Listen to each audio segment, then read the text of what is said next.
Президент Садыр Жапаров бүгін 29 апрелде Бишкек шаарындагы Рухий Мурас конушундагы мектептин жаңы имаратын куруу үчүн капсула салды. Президент бүгүнкү күндө бул конушта 7000ге чукул адам жашаарын, учурда мында орто эсеп менен 1350 орундуу мектепке муктаждык бар экенин айтты. Айрыкча Ала Мүдүн, Сокулук райондорунда жаңы конуштар абдан көп түптөлгөнү белгилүү. Бишкек шаарынын өзүндө эле жеке мектептерди кошпогондо 177 000 окуучу бар. Борбор шаарда элдин саны 2022 жылдын 1-январына карата 1 074 000 адамды түздү. Бул каттоосу бар гана адамдар. Ал эми Бишкектин айланасындагы 47 жаңы конушту эске алганда, демек балдардын саны 2-3 эсеге көп. Садыр Жапаров мектепке болгон муктаждык абдан чоң экенин белгилеп, балдарга жагымдуу шарттарды түзүп берүү анын жүрөгүн өйгөн маселелердин бири экенин айтты. Долбоордун сметалык баасы 200 миллион сом, имарат комплексинин ичинде спорт залы, жыйындар залы, ашкана, китепканасы, окуу залы менен кошо болот. Жер төлөөдө көркөм искусство кружокторуна, кабинеттерде эске алынган. Ар бир класс предметке жараша жабдылмакчы. Химия, физика боюнча лабораториялар дагы иштегидей болот. Кыскасы, заман талабына ылайык жаркыраган жакшы мектеп түшөт.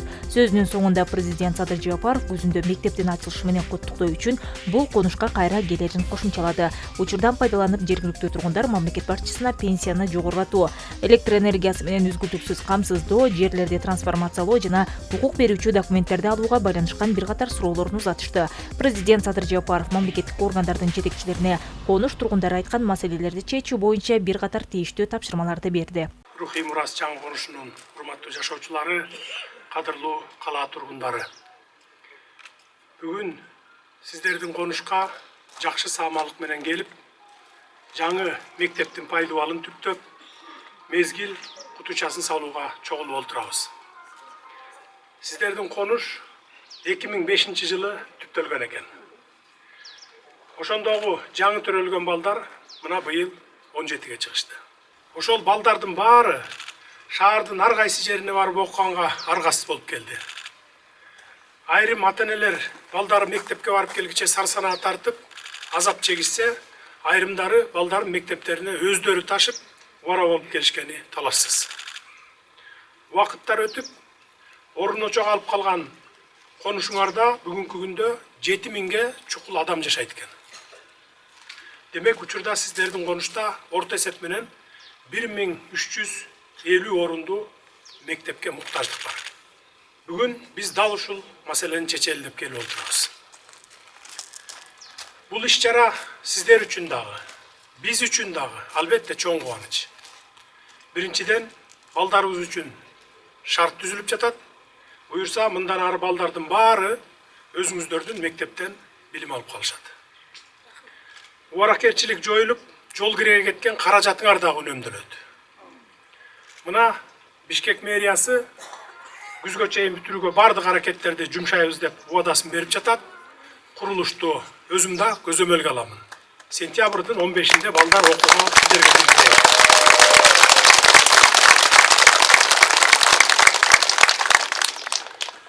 Бүгүнкү күндө мектеп тартыштыгы Бишкек менен Чүй облусунда абдан чоң экенин жакшы билесиздер.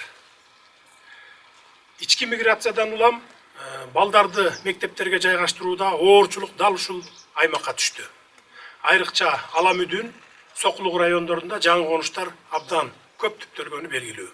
Бишкек шаарынын өзүндө эле жеке мектептерди кошпогондо 177 000 окуучу бар. Борбор шаарыбызда элдин саны 2022 жылдын 1-январына карата 1 074 000 адамды түздү. Бул каттоосу бар адамдар гана. Ал эми Бишкектин айланасындагы 47 жаңы конушту эске алганыбызда, демек балдардын санынын көптүгү 2 эсени түзөт да. Ошентип, өзүңүздөр күбө болгондой, мектепке болгон муктаждык абдан чоң. Балдарыбызга жагымдуу шарттарды түзүп берүү менин жүрөгүмдү өйгөн маселелердин бири. Ушул жерден дагы бир жагдайга токтоло кетүүнү эп көрүп турам. Өлкөдө тартыштык болуп атса, административдик имарат салат деп сын пикир айткандарга жооп бере кетейин деп атам. Өлкө боюнча дээрлик бардык тармактарда масштабтуу түрдө курулуштар жүрүп жатат. Аны өзүңүздөр көрүп билип турасыздар. Бишкек шаарында эле 15 мектеп, 15 бала бакчаны мамлекеттик бюджеттин эсебинен салып баштадык мына. Ак Бата, Алтын Ордо, Мурас Ордо, Ак Ордо, Ак Босого, Көлмө конуштарында мектептер салынып атат. Баары башталды. Бишкектин тарыхында 15 мектеп bir учурда салынып баштайт деген таптакыр болгон эмес.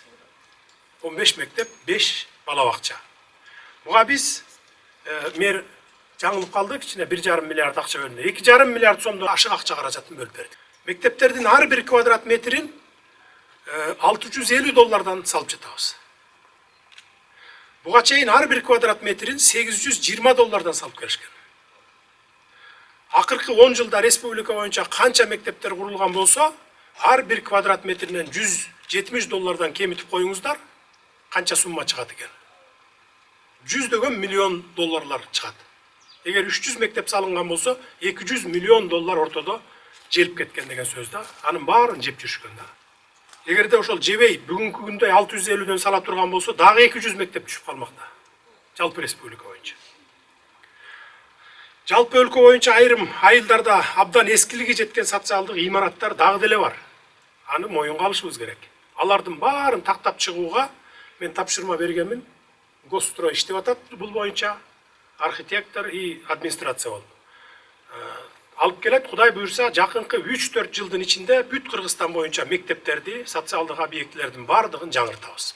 Буйрса, быйыл айлык пенсия, жөлөк пул баарын сезилерлик кылып көтөрөбүз. Жылдын аягына чейин социалдык чөйрөгө бюджеттен 111 миллиард сом каралган. Андан тышкары социалдык чөйрөдөгү маяналарды көтөрүүгө кошумча 26 миллиард сом таап жатабыз. 50 жылда эл жаңы, 100 жылда жер жаңы деген сөз бар элибизде. Шаарыбызга көрк кошкон имараттар көп болсо дейбиз. Биз администрациялык имарат эле эмес, өтө чоң курулуштарды баштоого ниеттенип жатабыз. Кудай буйрса, ушул жылы Камбар ата 1 ГЭСинин курулушун баштайбыз. Борбор кала демекчи, бүгүн Бишкек шаарынын күнү. Учурдан пайдаланып баарыңыздарды шаарыбыздын майрамы менен куттуктаймын.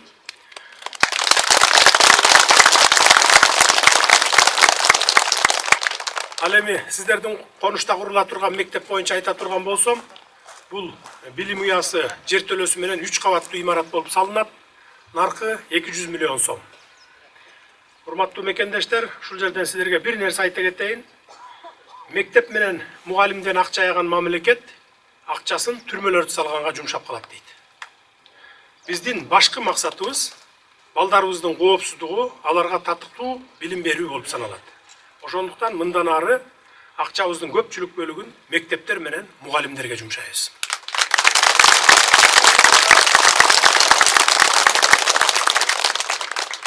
Имараттын комплексинин ичинде спорт залы, жыйындар залы, ашкана, китепканасы, окуу залы менен кошо болот.